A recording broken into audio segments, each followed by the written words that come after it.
Hey family, it's Tasha MAMABEAR Preppy. Welcome to the channel. Welcome back to the channel in a different location. You know, the family's spread out all over the house this morning, but we're going to get into it anyway. I've got my coffee. How about you? Hopefully you have your drink of choice for the time of day of where you're at, and we're just going to talk about a few things. So as you can tell from the thumbnail, we're going to talk about panic. We're going to talk about what happens and what to do basically after something major happens, right?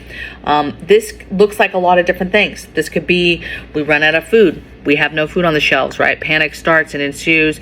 The shelves get cleaned out. It could be no water. It could be an EMP attack. It could be a nuclear exchange. It could be, just a grid failure, right? No power situation. It could be the banks close and the dollar crashes. I mean, it could be a lot of different things that could literally send people over the edge, right? And we're very, very close. We're very close. And a lot of people don't want to admit that, but we are very close to things ramping up and moving at a much faster pace. And we're starting to see that. If you look at my video yesterday, and really look at the comments, right? I'm talking about food distribution, Cisco, to be specific yesterday, talking about food and how it's disappearing and how it's being attacked and how it's just a matter of time. They're like really trying to speed this up. But if you look at the comments, you will see several people telling you what is going on in their areas, right? Things that are happening, food that's disappearing, food that's not there, shortages, stuff in their stores, right? And it's major stuff. It's major staples. And so it gives you an idea that this really is ramping up. It really is starting to move at a little bit bigger pace, okay? Which should be concerning, right? I know a lot of us would really like nothing to happen, right? To all of this just be, hey, we're just talking it up a little too much. It's not really going to be as extreme as we're saying it's going to be, and everything will be okay. But I don't believe that that's the case. I believe that we're ramping up. I believe that panic is going to ensue, and it's going to be a dangerous time, okay? Because people are going to adapt. People are going to evolve depending on what happens and how bad it gets. And let's hope and pray that it is not something as bad as an EMP or a nuclear exchange, right? You would think there's nothing worse than if there's just no food, right? If there's no food.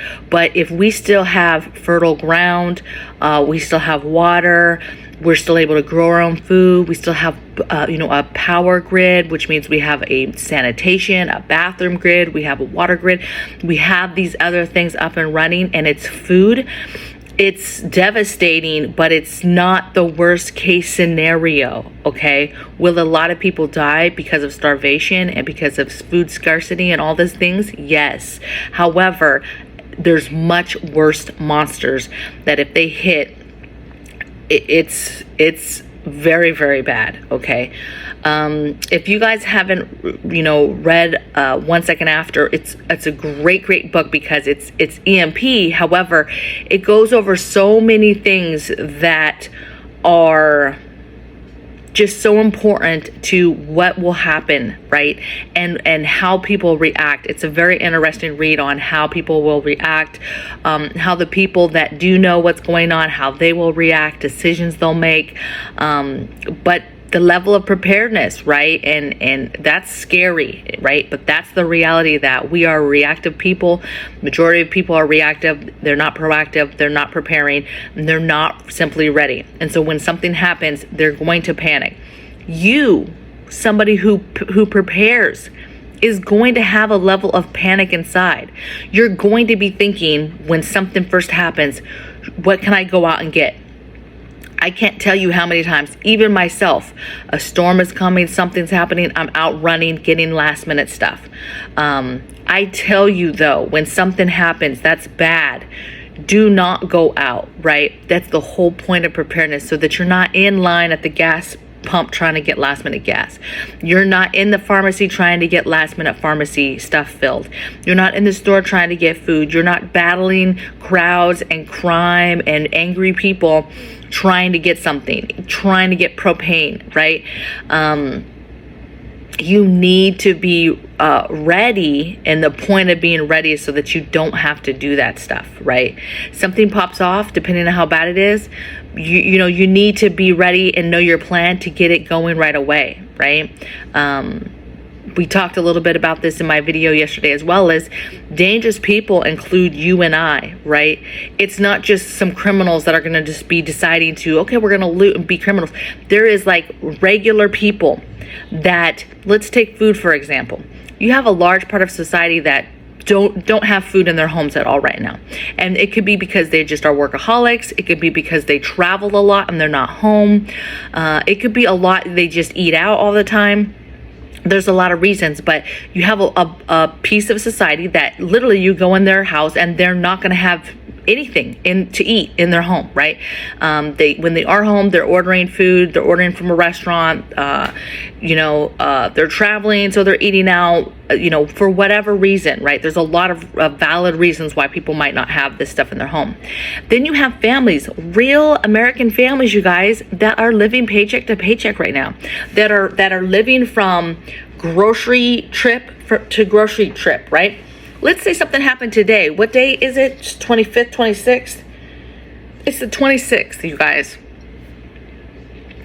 And people don't get paid till the 1st. You have a lot of families right now that are eating on the left, the crumbs of the last grocery pile, haul that they got from being paid last 2 weeks, right? They got paid, they got some groceries, and it's the end of that, baby. They're on the, there's no more snacks, there's no more extra foods, they're on the last minute staples, they're on this, they're on the end, right? They're waiting for payday, right? And then you take something that happens right now, panic in the stores, all the food being cleared off the shelves. Imagine how those families feel knowing that they are dead in the water. They have no way of going to the store right now and getting food, right?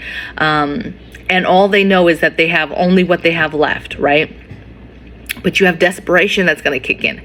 And so if we get further where it's panic and then that turns into looting, you have good people that are going to be doing that, okay? You have people that are going to be ruthless and relentless and start to adapt and think about other options. Local farmers, local places, smaller stores like CVS and in Walgreens and stuff, other places they can get food, right? Restaurants. I remember clear as day, the pandemic had kind of started, and I'm in the nail place and I'm getting my toes done. I'm getting a pedicure. And everybody, it's the beginning, everybody has these masks on and we're all in there, and I'm getting my toes done.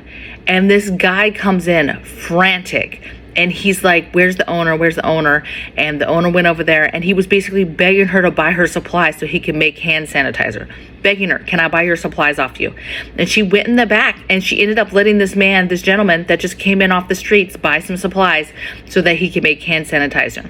So people will adapt, right? People will think, how can I get this? People will hit the online. A lot of people will be like, I'm just going to do online ordering and see what I can get with online ordering and beating people in that way. Whether it's Amazon, whether it's a food place, whether it's online ordering at grocery stores. I would not do that though. If it's in panic and the stores are being cleared, do not be going on the store app and thinking you're gonna get your order filled, okay? All you're gonna do is get your money taken, okay? If there's only one thing to do when you see things collapsing like that quickly, you should already have cash. You should already have some, your food, your water, your meds, your holistic, your backup stuff for your prescriptions. Yes, if you absolutely know that you can get something filled, right? Okay, I suppose, but baby, it's too late at this time, okay? If you know you can swing by an ATM and take out some more money, or swing by the bank and take out money, then do it. But I'm going to tell you right now, if things are going left and everybody and their mother knows it's going to left, you're not getting nothing from the bank, right? So it's just not worth it. You should be getting your family home, right? That's your number one priority, is get people home. Making communication with your family members in other locations, if you still can, okay? You should be gathering intel. So you get home, you're gathering intel. You're talking to neighbors, you're seeing what's going on, you're listening to the radios, you're trying to figure out what's going on, because depending on what it is and how big it is, you might not have any of that. You know, an EMP hits, you're just in the dark and nobody knows what's going on. People can take guess, they can take educated guess on what they know of EMPs and what will happen. You know, all the cars stop dead in the road. Hello, EMP. And at that point, it just matters how many of them happened to determine if it's the whole country, is it just your state, is it just, you know what I'm saying? So, but there's nothing you can do except get your family home, get safe, communicate if you can. But if something like that's happened, you're not communicating, right? In that sense, I mean communicate like, hey, is there family members in other parts of the town you're in that you can try to go to and make contact with, right? It's fortifying your home. There's so many times when I'm watching a show and something so clearly is happening and people are standing around like asking like, what's happening? What's going on? And they're just taking time talking and discussing. And it's like, I'd already be fortifying. I'm not even alien movies. Aliens are all over killing people and people are like, what's going on? I don't know. Hello, you didn't see that person just get tore up by something that you don't understand? I'm already fortifying my house, trying to make my family safe. Like I'm not playing. And I use that as just a funny little, you know, but I'm fortifying is what I'm telling you. I'm getting ready. We're gathering intel, right? But we're also starting to practice gray man. We're being elusive. And I say this with people trying to show up, people trying to make contact with me, see what I have, can they get help, whatever.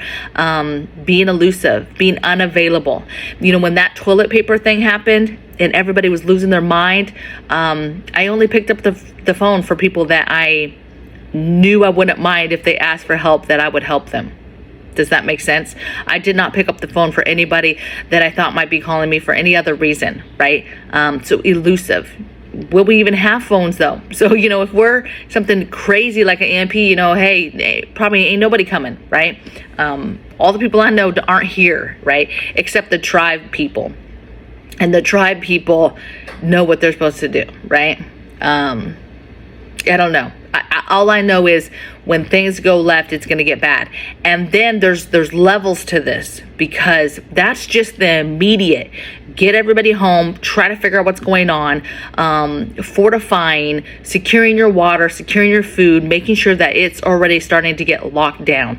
Be thinking about, okay, where is their water sources? What's going to happen? If there's no power, okay, what does that affect? A lot of people do not realize that power affects the water. Eventually the water is going to stop coming. Right? That stuff is ran by electrical pumps and things of that nature, okay?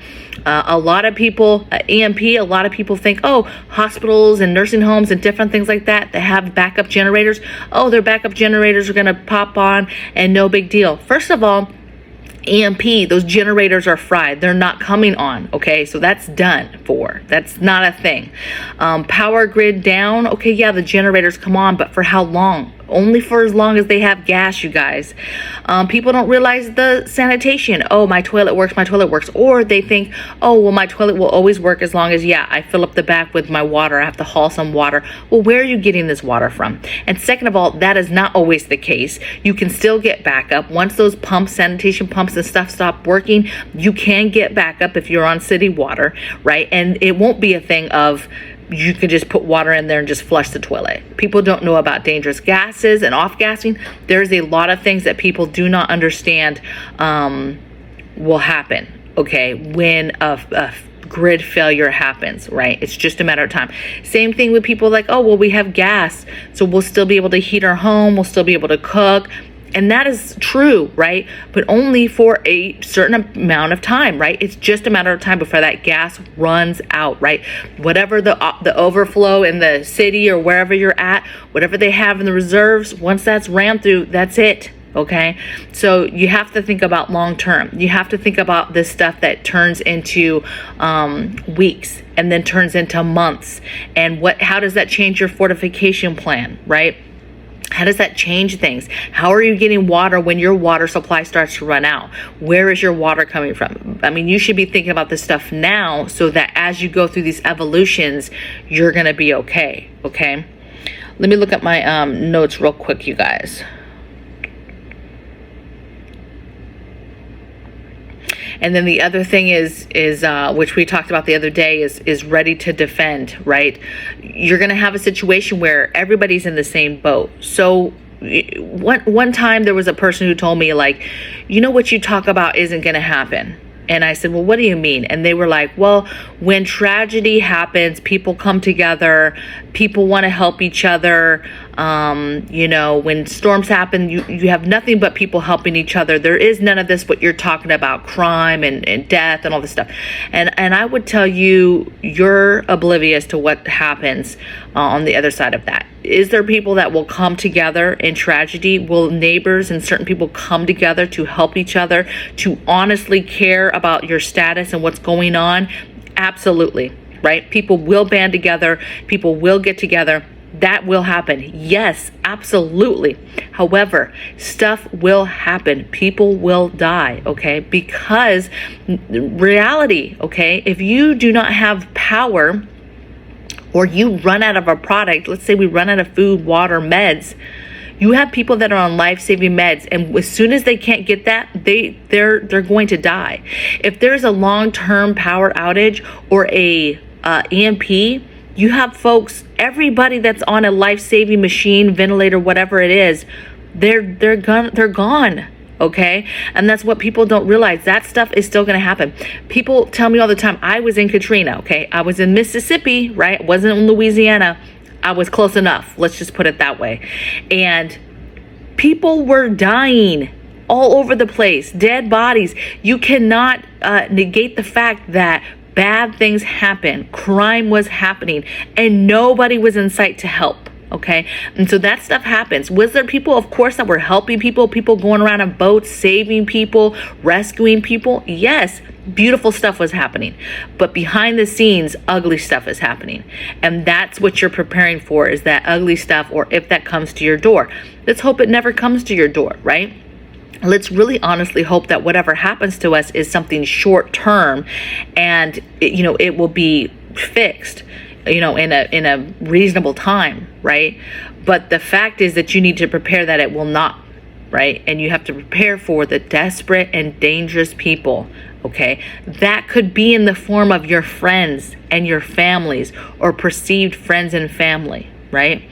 If you are a friend or family of mine and you show up, you probably have a place to stay. Unless I get to a point where there's too many, and there is a point, there is a wall where it's too many. We do not have enough, right? So, will there be good people? Absolutely. Will people be helping each other? Yes. But the reality is, you need to move fast. People hitting the roads, that's going to be a thing. Please don't do that. Not unless you have a very specific place that hopefully is not very far away, and things are relatively normal, right? There's a lot of panic, but it's relatively safe-ish to get somewhere right away. Then do that, okay? But the longer that you wait for that, that is absolutely not the ideal thing to do, right? And to me, bugging in where your supplies are, where your food is, water, majority of your stuff is where you need to be, okay? A lot of people are not going to have a choice. In that book I mentioned, right? Something that people don't think about that I thought was interesting when I read it was, the EMP hit, and so many people were traveling on the highways, right, through this town, and all those people are stranded, right? Imagine all the folks that are away from home when something happens. You're gonna have people in other countries when something happens, other states, other cities across the country, right, when something happens. And something major like that, where they can't just take a plane home, they can't drive home, they're so far. I mean, they could bicycle, it's better than walking, but that's far. You're talking about months worth of a hike to get home, right? And that's tons of stuff that they have to possibly endure to be able to even do that. So you have people whose lives change in an instant. They never come home. They never go home. They are literally, their life starts over with wherever they're at, whatever state they're in, whatever town, city they end up in, that's where they're at. And that's their new life, right? And they imagine they have to find somewhere to live. They have to find shelter, food, water. They have nothing but the clothes on their back, right? And so you have, that could happen, right? And that's scary. Even grid down, that's scary, right? Trying to get home during grid down, there's no power, everybody's trying to just get home, right? Panic ensues, there's no gas. How are you getting home? Maybe you have a car, it still works. How are you getting home? Like, this is serious stuff, that life altering things were going to be happening, right? You can't get home. What about where you're at? All the people that are going to be stranded wherever you live, that are in the immediate area for whatever reason, travel, work, vacations, whatever, right? That's why it's important to know who lives where. I take note of everything, right? Do I know somebody in every state? Where do they live? How do I get to their house? If the phones are working and there's some kind of grid and I can call people, hey, I need to come through, I'm stranded or whatever. It's not, there's a lot of things that happen that people are not going to be thinking about. I hope that in the chat, you guys are talking about a lot of different scenarios and things that could happen and things you're doing to prepare for the first 24 hours, the first week, the first 3 weeks, the first couple months, because things evolve as more time goes by, right? For us, we have supplies, but at the beginning, there's a lot of stuff that we'll just hunker down. We're not going to be pulling out stuff, right? We're not immediately going to be pulling out stuff using resources that we have necessarily right away, right? Hunkering down. Hubby said the other day, like, oh, we're dead in the water if we don't have solar. And I was like, are you for real right now? Like, and I said, let's talk this through. Like, okay, we don't have solar. What does that mean for us? Okay, we can't run the freezers. Okay. So we start making that food, we start canning that food. And at the end of the day, they're not that full. We don't keep them that full, right? Everything we try to do is for the shelves, right? Shelf stable. Okay, the CPAP. Now that could be a concern. A lot of folks in this country are on CPAP. A lot of folks, though, won't die on the spot without a CPAP, right? It is there to help assist you with your breathing. With a lot of people, it's with snoring and that type of thing, right? To help them with their airways. But in reality, they stop using it. A lot of folks are not just going to die on the spot as soon as they stop using their CPAP, right? And there's different things you could do, sleep a little elevated, different things, right? But the reality is a ton of them are not going to just drop dead. It's not like a breathing machine where it's oxygen and they're going to die absolutely on the spot without it, right? Are there some folks that are very, very extreme and they absolutely need that and they stop breathing multiple times in the night and, hey, there's a good chance, their chances up of not making it through the night? Of course, yes, but that's the reality of it.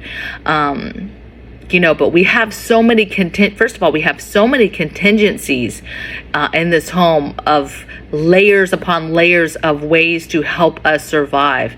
And solar power is just one piece. And for me personally, the day I don't have it, I'm not freaking out like at all, right? It's a convenience. It's a nice to have so that I can do the CPAP. I can cook my rice, in my little rice cooker, right? It's just easier for me. I can hook up the electric skillet and just cook on that instead of pulling out, propane and the cook stove and all this stuff, right? It's a convenience thing, right? If there's some kind of internet, there's some kind of information coming through on the phones or the tablets, we can charge those. It's a convenience, okay? But you have contingencies, you have these preps to be ready. You need the skills. It's the skill set. It's the mindset that's going to get you through what's to come, right? And if you have that and the panic starts for the majority, you hopefully are ready enough to where you can check that panic and be like, okay, here we go. We're okay. Don't panic. Try to fight your own panic and try to hold back and not run out because you know, oh my goodness, this is it. I got to go out too and get some more stuff. Try to resist that urge because it's not needed. It could get you in trouble. And you have enough. You have what, if you've been doing it, just, you know, keep doing it every day, and wherever you end up, that's where you end up. Okay. But it's going to be your mindset that gets you through it and your survival skills, and you've got this, right? You're going to adapt, and we're going to evolve as a people, and some nasty stuff's going to happen, but that's life, right? And unfortunately, we as a people have made a lot of decisions that are just, things are going to play out the way they play out. You know, the day that we introduce sin into this world, that's our fault. That's on us, right? That's on us. And so now we have to go through this, okay, until the day our God takes us. And that's it. That's the bottom line. So I hope you guys enjoyed this video. Let me know in the comments as well if you did. Did you like this topic? What are your thoughts? Anything you want to add to the topic, add to the conversation, anything you want to make sure other people know, please do that. Please share. Happy Friday. Cheers, my friend. And I'll see you guys tomorrow on the next video. Take care. Bye.